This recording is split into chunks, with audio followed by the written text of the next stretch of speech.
Bueno, con esas palabras vamos a ahora iniciar ya las mesas de discusión y de debate. La primera mesa del día de hoy es financiamiento para el desarrollo de México y el moderador va a ser nuestro amigo y compañero Luis Rubio. Bien, para esta mesa, financiamiento para el desarrollo, queremos convocar aquí al frente que nos acompañen los panelistas. Están con nosotros esta mañana Jaime González Aguadé, presidente de la Comisión Nacional Bancaria y de Valores, Javier Arrigunaga, presidente de Banamex, y Carlos Labarte de Gentera. Como saben, Gentera antes Compartamos Banco. Bienvenidos, gracias. Gracias.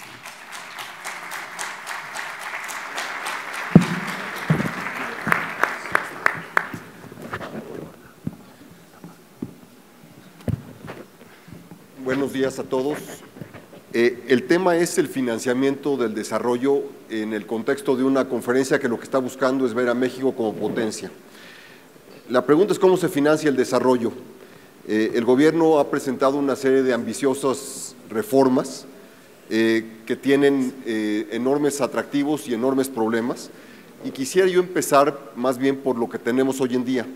Y la persona a la que quisiera yo comenzar a pedirle que nos explique es a la autoridad presente en esta mesa. Acabamos de ver la entrega del premio al empresario Forbes que se le entregó a Alberto Bayer, ya que él no pudo estar presente, lo recibió su hijo Alejandro de las manos del mismísimo Steve Forbes. Fue un momento muy emotivo porque este es un premio que se otorga a un empresario no solo por su trayectoria como empresario, sino también por su labor filantrópica, que es algo en lo que don Alberto Bayer se ha destacado durante más de 5 décadas. Sigan con nosotros.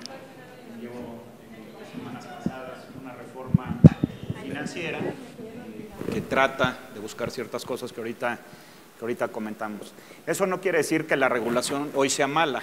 La regulación que tiene México a partir de 1994, donde sufrimos una crisis muy importante, una crisis bancaria importante que todos ustedes recuerdan, se ha ido modificando la regulación bancaria a fin de tener, como tenemos hoy, una regulación prudencial que aplica sanas prácticas bancarias, que le da sentido al sector financiero.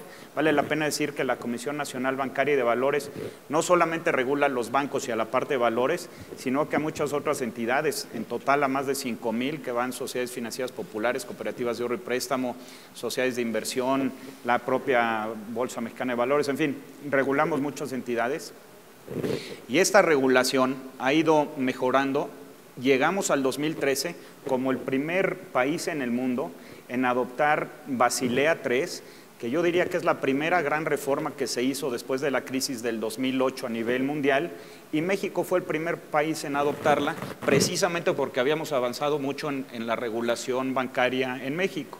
Y eso nos permitió entonces implementarlo sin que a los bancos, en particular a los bancos en esta ocasión, eso les implicara pues una capitalización adicional porque todos cumplían ya con los niveles de capitalización adecuados. Ahora sí tenemos, como lo ha señalado el secretario Videgaray en diversas ocasiones, sí tenemos un problema de penetración del sistema bancario en relación con el PIB.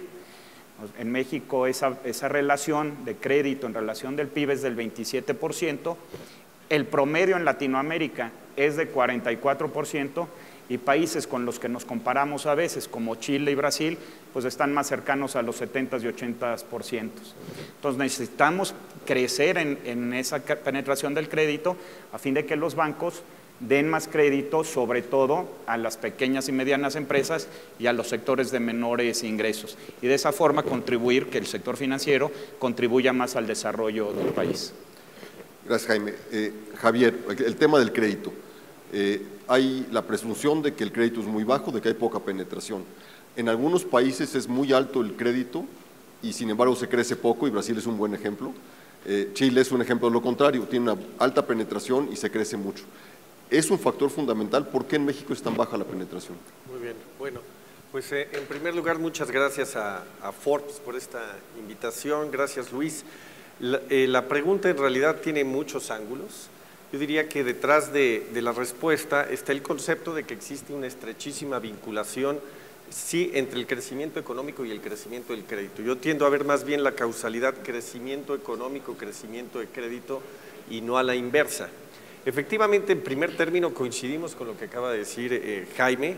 el nivel de penetración del crédito al sector privado en nuestro país es bajo, es de 26-27% del producto, y me parece que detrás de este bajo nivel hay dos causas muy claras. Una es sin duda el impacto que han tenido las crisis macroeconómicas, las crisis financieras a lo largo de nuestra historia, y casi si lo viera uno en una gráfica, en los años del llamado desarrollo estabilizador, 1960-1970, el ritmo del crédito crecía casi a 2 veces el crecimiento económico, 1.8 veces, y llegamos a tener una penetración del crédito más o menos del 35%. Después se nos vinieron los episodios de 76, 82, y como resultado de esto, como resultado del número de créditos que se tienen que quebrantar y que las familias tienen que desendeudarse, llegamos a un nivel de penetración del crédito abajo del 12%.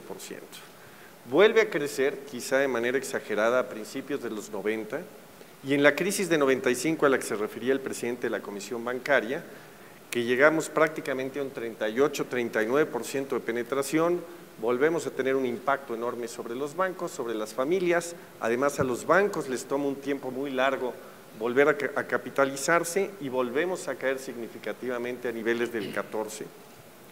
Y si viera uno lo que ha sucedido en los últimos años, yo diría que de 2002 para acá, en la última década, hemos tenido el periodo más prolongado de crecimiento estable del crédito desde la época del desarrollo estabilizador. Crecemos a casi 3 veces el ritmo del crecimiento económico, 2.9, pero lo hacemos con una cartera muy saludable. Y ese es el punto para contestar la parte final de tu pregunta. Ciertamente nuestro nivel es bajo si nos comparamos con Latinoamérica, pero no necesariamente hay una relación clara de mayor penetración del crédito, mayor crecimiento, porque tiene que ver con la calidad de la cartera. Un ejemplo claro es el nivel de penetración del crédito a Producto Interno Bruto en España de ser superior al 200%. En Alemania es de alrededor del 100% y evidentemente tiene tasas de crecimiento mucho más importantes Alemania que España. Si vemos qué pasó en la última década, Portugal debe de haber estado creciendo a 19 veces el crédito, a 19 veces el ritmo del crecimiento económico, Grecia a 14 veces. Es difícil que un crecimiento tan elevado sea con una cartera de crédito sana. Entonces, lo que tenemos que buscar es un buen equilibrio entre el crecimiento, una mayor penetración del crédito, pero con cartera de crédito saludable, con bajos niveles de morosidad.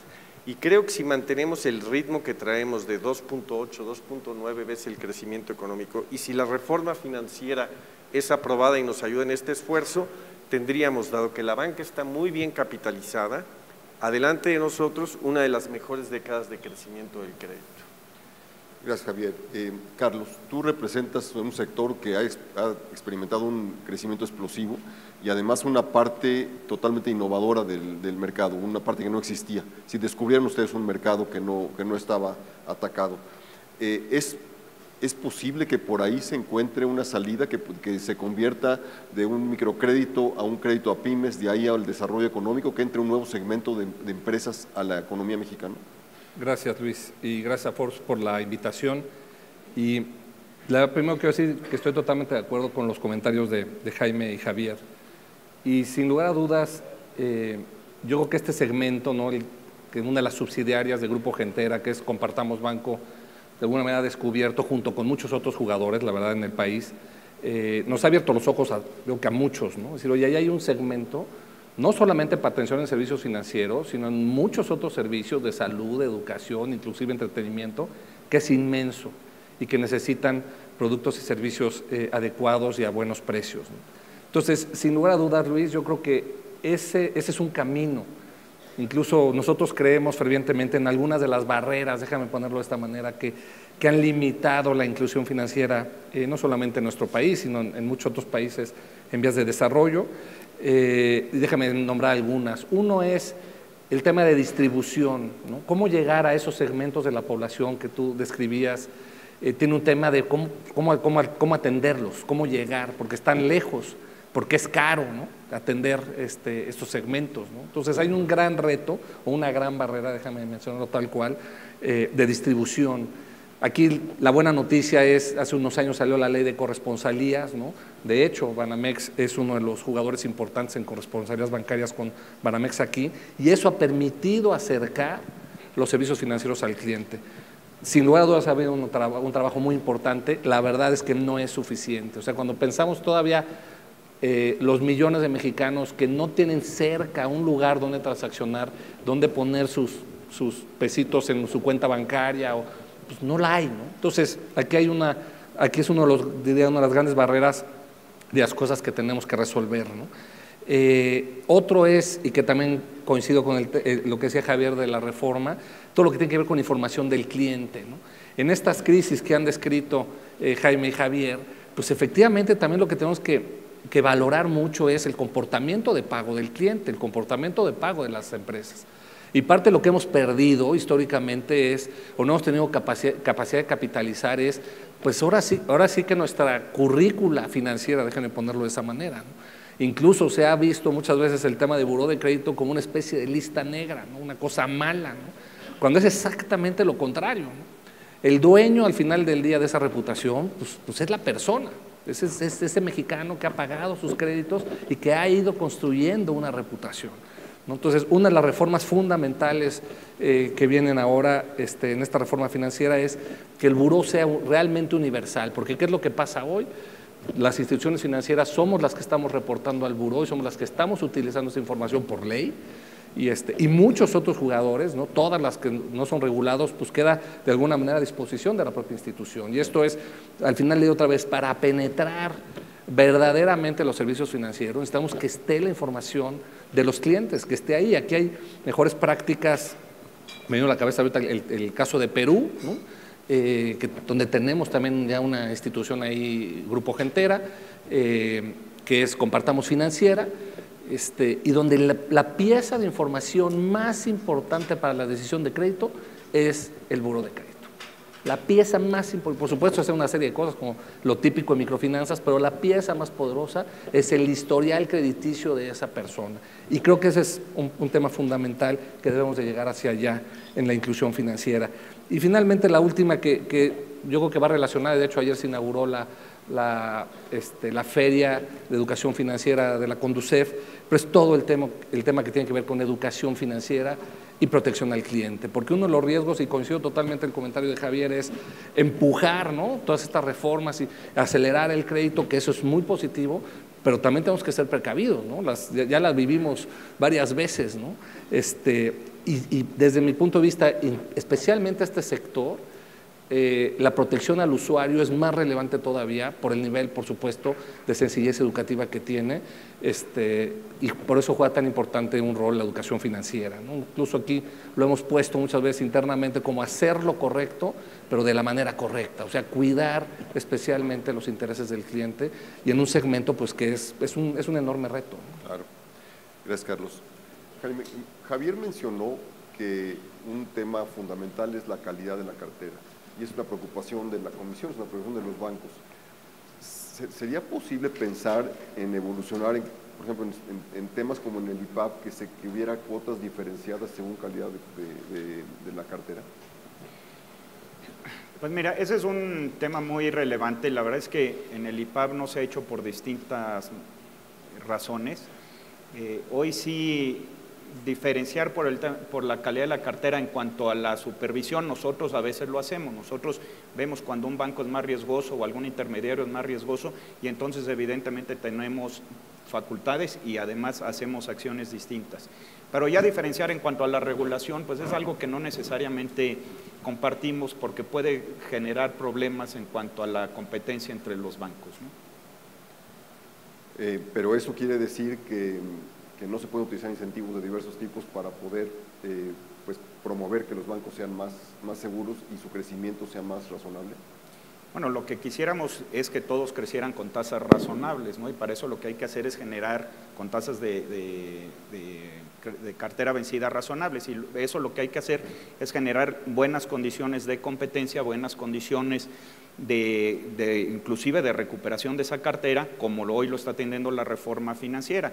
La reforma financiera lo que hace básicamente en estos dos sectores es primero tratar de generar mayor competencia, reduciendo algunas barreras de entrada, dando más información a los bancos y a los clientes para que ellos puedan tomar mejores decisiones, y por el otro lado también en la parte de los clientes, que esas garantías que se están dejando hoy en garantía a algún banco, sea más fácil la movilidad, y esa movilidad genera competencia y hace que entonces haya una mejor penetración del crédito y de la cartera por parte de los bancos.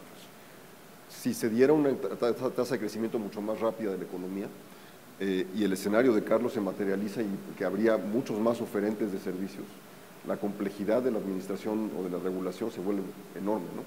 Sí, sin duda, y de hecho la tenemos hoy. La verdad es que hoy poca gente sabe que existen nada más de bancos 44 licencias bancarias en operación.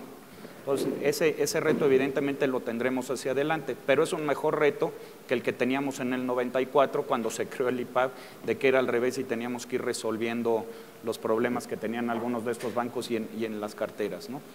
Si la regulación es la adecuada y la regulación prudencial es la correcta, entonces iremos viendo que esas carteras, como ya lo dijo Javier, en los últimos 10 años, se han comportado muy bien en niveles de entre el 3 y el 5%, nunca han rebasado eso. Y eso es lo que quisiéramos ver. Lo que sí no estoy, a lo mejor habría que ver un poco más el tema de la causalidad que decía el propio Javier, que es primero, si el huevo o la gallina, si primero se detona el crédito y después el crecimiento, o al revés. Sí es cierto que algunos de estos países donde las carteras y la relación de cartera con el PIB, pues era algunos absurdos, ¿no? Y evidentemente iban a llegar a algunos de estos problemas. Y eso hacemos mucho en la comisión.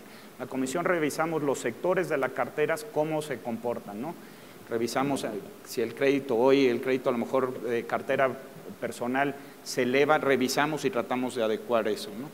De hecho, en este sentido estamos yendo a una nueva revisión de la cartera para generar reservas en cada uno de los sectores, y estamos pasando a la generación de reservas por pérdida esperada, y eso un poco va diferenciando de los diferentes sectores cómo se comportan y cuánto nivel de reserva tienen que tener cada uno de ellos. Entonces, en esa manera vamos limitando que se tome demasiado riesgo.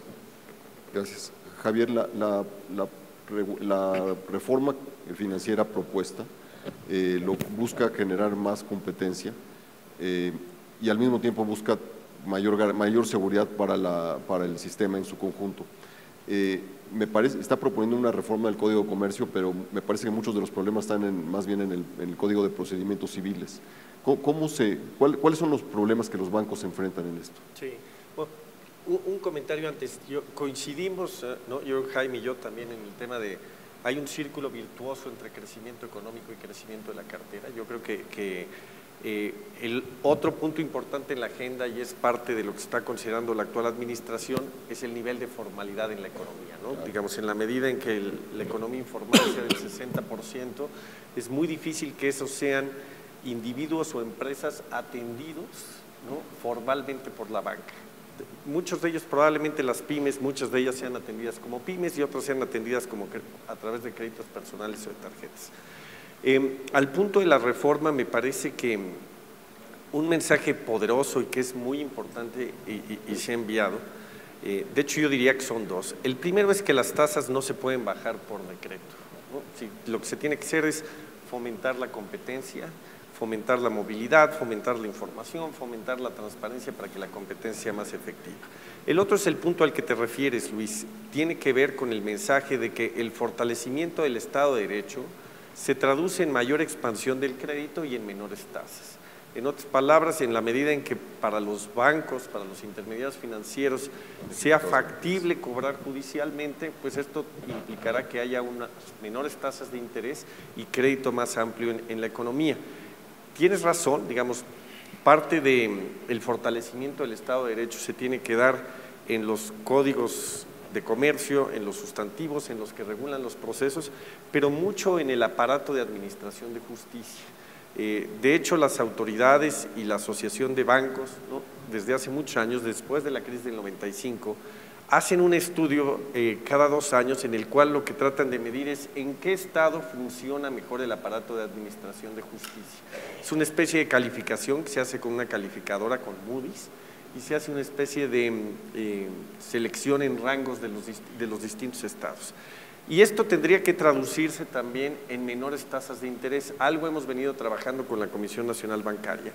Y lo ideal sería que pudiera haber un premio importante para quien, por ejemplo, recibe un crédito hipotecario en un estado en el que el aparato de administración de justicia es muy eficiente, porque en realidad para la banca es menos costoso prestar en ese estado.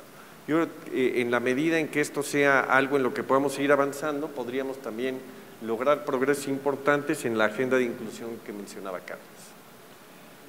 Carlos, tú o trabajas con los informales o no trabajas. Así es. Entonces, ¿cómo incorporas esta discusión en tu mundo? Bueno, mira, coincido obviamente para ciertos segmentos de la población, la informalidad de alguna manera, si bien nosotros hemos aprendido, el 99.9% de nuestros clientes están en la informalidad, a trabajar con ellos, nos hemos dado cuenta que muchas veces el propio sistema los ha hecho informales, ¿no? No hay incentivos ni claros ni sencillos para muchos. Digo, estoy pensando en comercios, ¿no? Dice, oye, ¿por qué no se formaliza en un repeco, etcétera? Y pues resulta que muchas veces es verdaderamente un dolor de cabeza o formalizarse o incluso después mantener sus pagos de impuestos y demás. Y esto está cambiando, Luis. Lo que sí es interesante, ya hemos tenido algunos acercamientos con la Secretaría de Hacienda, pues, oye, este universo de más de 2,5 millones de clientes, ¿cómo les ayudamos, ¿no? ¿Cómo les ayudamos para que suban a la formalidad y de alguna manera, pues eso es muy bueno para el país? Te voy a decir, parte otra vez de que esos 2,5 millones ya existan en el buró de crédito, nosotros los subimos y que pues ya de alguna manera pues ha habido otras opciones, incluso otros bancos que trabajan también con este segmento, que han venido a ofrecer servicios a estos clientes, ¿no? Entonces, otra vez, el tema de la competencia, totalmente de acuerdo, y eso es lo que ayuda de alguna manera a tener sistemas financieros mucho más sólidos, ¿no? Veo un reto o una barrera que también hace ratito mencionaba el tema de la información del cliente, me enfoqué mucho en el tema de buró, pero yo estoy convencido que para lograr bajar todavía más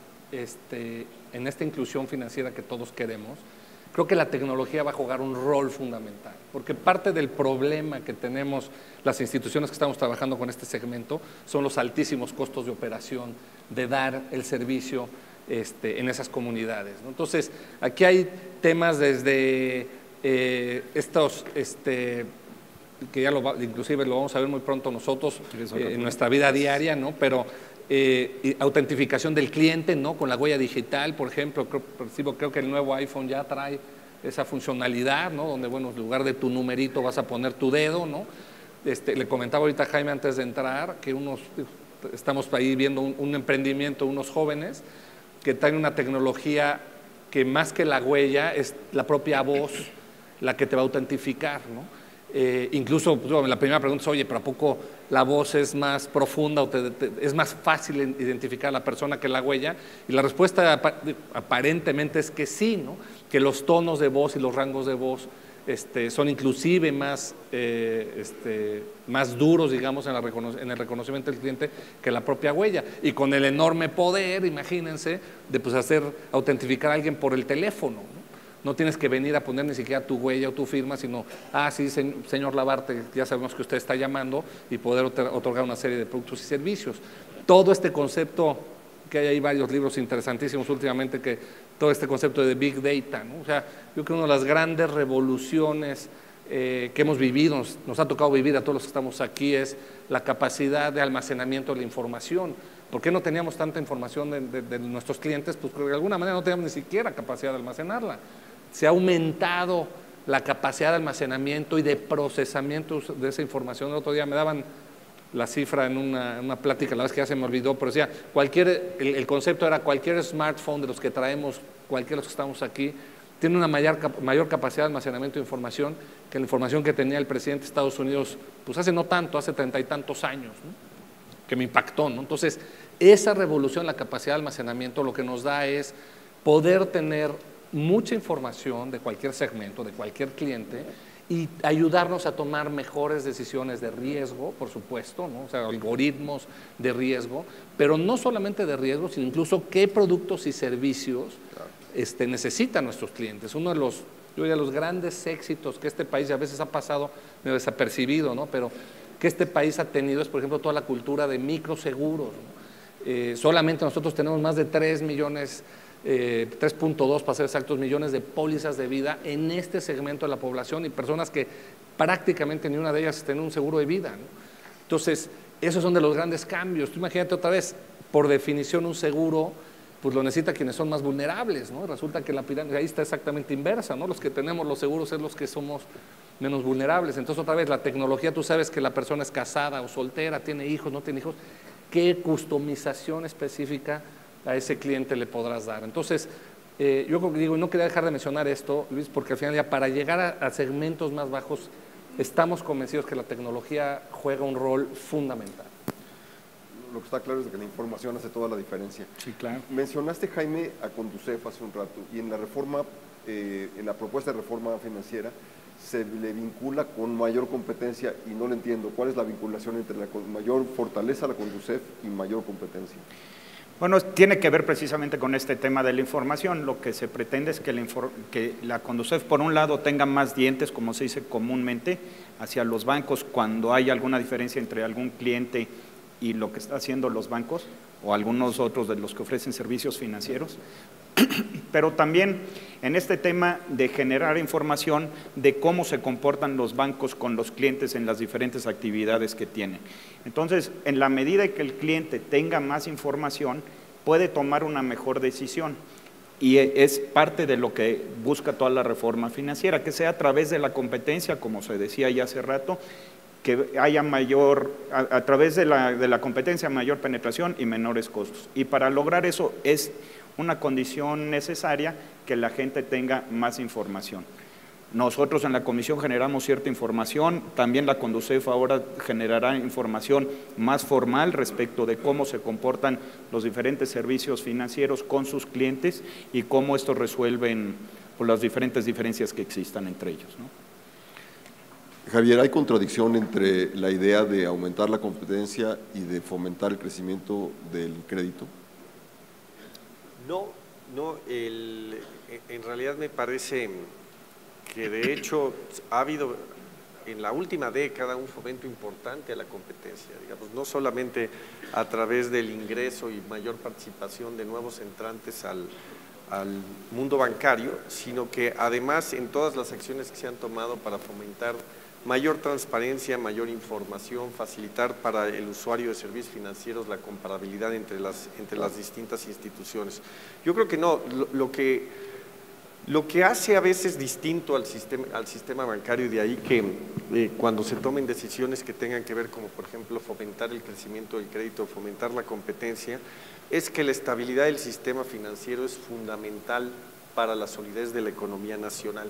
Lo es que impulsa y contribuye al desarrollo a través del crecimiento del crédito, pero pues recientemente acabamos de experimentar a nivel global en el 2008 lo grave que pueden ser para las finanzas públicas, para los depositantes y en última instancia para los contribuyentes, tener un sistema financiero que no sea sólido o que por un crecimiento excesivo termine siendo poco sólido. Entonces, en lo que debe de haber un balance normalmente es en materia de competencia con una visión también de estabilidad del sistema financiero.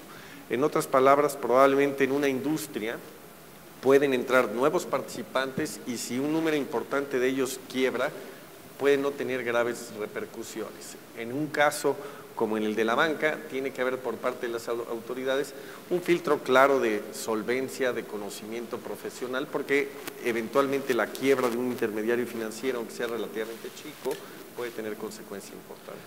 Hace un rato dijiste que el crecimiento de la economía es el que hace posible el crecimiento del crédito. ¿Qué otras condiciones legales, además de las que mencionaste, son necesarias para que sea posible que crezca el crédito? Porque mi preocupación es que empezar a crecer la economía con celeridad, si se logra hacer todas las cosas que se proponen, y que de todas maneras los impedimentos legales, si la cobranza sigue siendo muy difícil, si ejecutar las garantías sigue siendo muy difícil, ¿cómo va a crecer eso? Sí, en general hemos avanzado. Primero es cierto, crecimiento económico, Digamos, en la medida en que la economía formal representa un porcentaje más alto del total de la economía, evidentemente es mejor también. Y Estado de Derecho en general, ¿no? Estado de Derecho, digamos, tanto en lo que prevén las leyes como en el buen funcionamiento del aparato judicial y en general el de administración de justicia.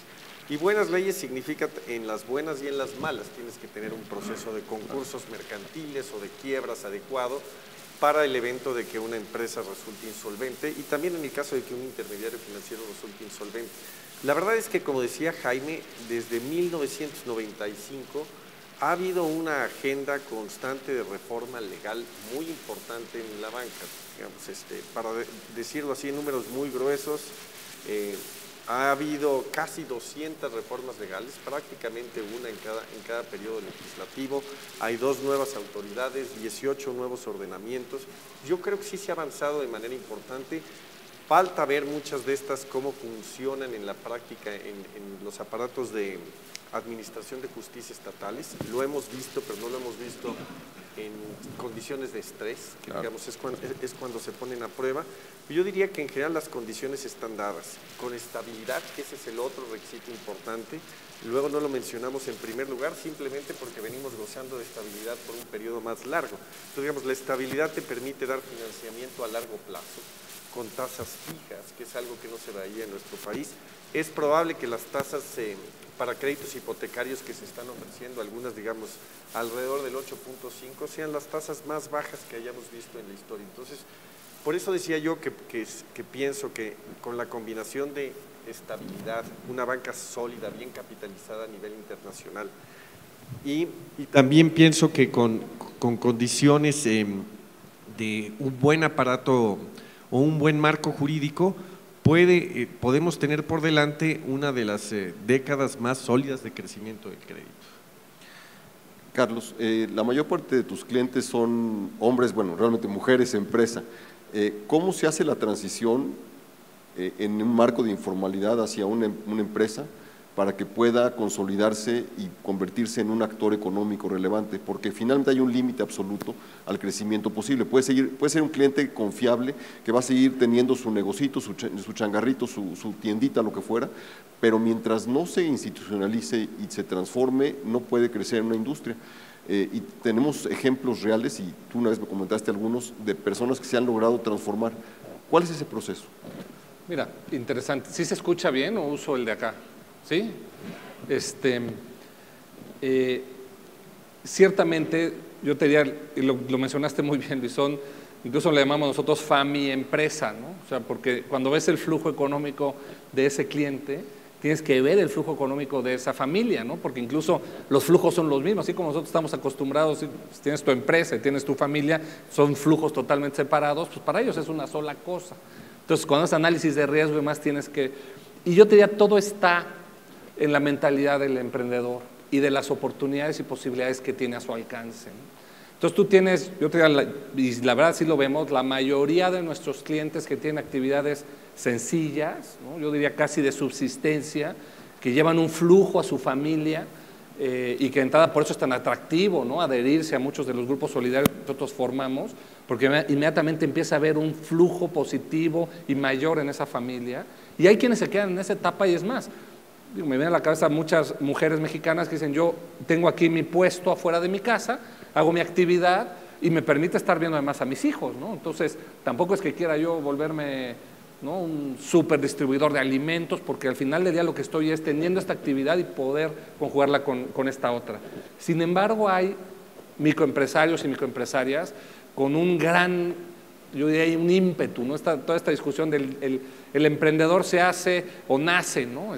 Y yo en lo particular digo, no es que sea una creencia así a rajatabla, creo que es una combinación, pero sí creo que hay una especie de gen del emprendedor que tiene algo adentro, que quiere salir adelante, que si puso una tienda y le funcionó, luego va y pone otra.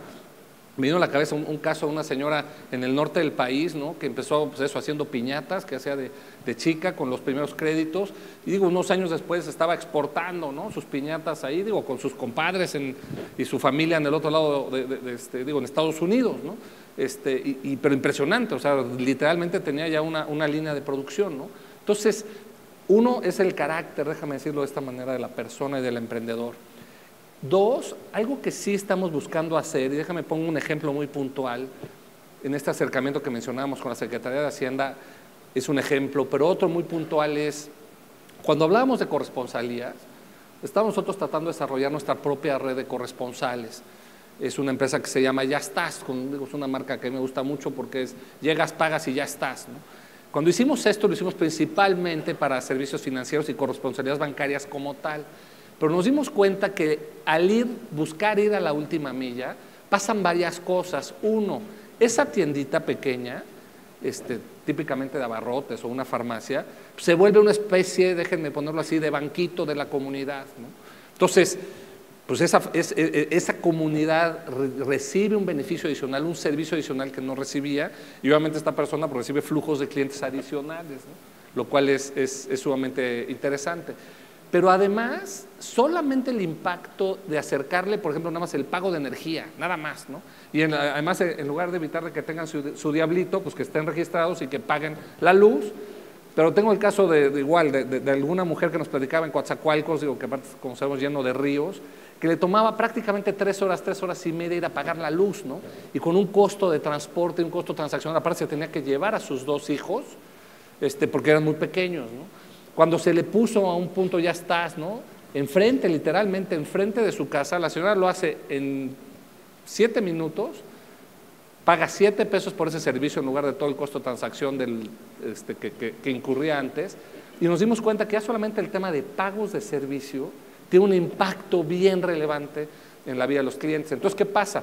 Para tú volverte un corresponsal del grupo, tienes que estar dado de alta, por ejemplo, tienes que ser repeco, ¿no? Entonces ahí es otra vez un incentivo a la formalidad, pero pues, cuando esta persona dice, ok, pero ¿qué voy a recibir a cambio? ¿No? Vas a recibir más clientes, vas a recibir otra vez. Yo creo que es un tema de incentivos que tenemos que lograr alinear. Está en la reforma fiscal contemplado, obviamente, estos incentivos. Yo creo que ese tema va a ser clave, que logremos de cambiar de satanizar a los informales a realmente cómo los incentivamos a que sean formales y que sean parte de la economía. En un foro en que estuve a finales de los 90 sobre un tema del sector financiero, la conclusión evidente era que había un problema de capital, había un problema de regulación, había un problema de capacidad para llevar a cabo los cambios que el país requería. Lo que creo que aquí se evidencia tanto en la regulación que existe, prudencial, que es la responsabilidad de la Comisión, como en los bancos institucionalizados, como en los que atienden la economía informal, la capacidad de crecimiento y desarrollo de la economía está ahí, o como diría Carlos, yo creo que ya estamos. Les agradezco mucho su participación, Carlos, Javier, Jaime, espero que haya sido útil este panel. Gracias. Ya lo vi, la vi.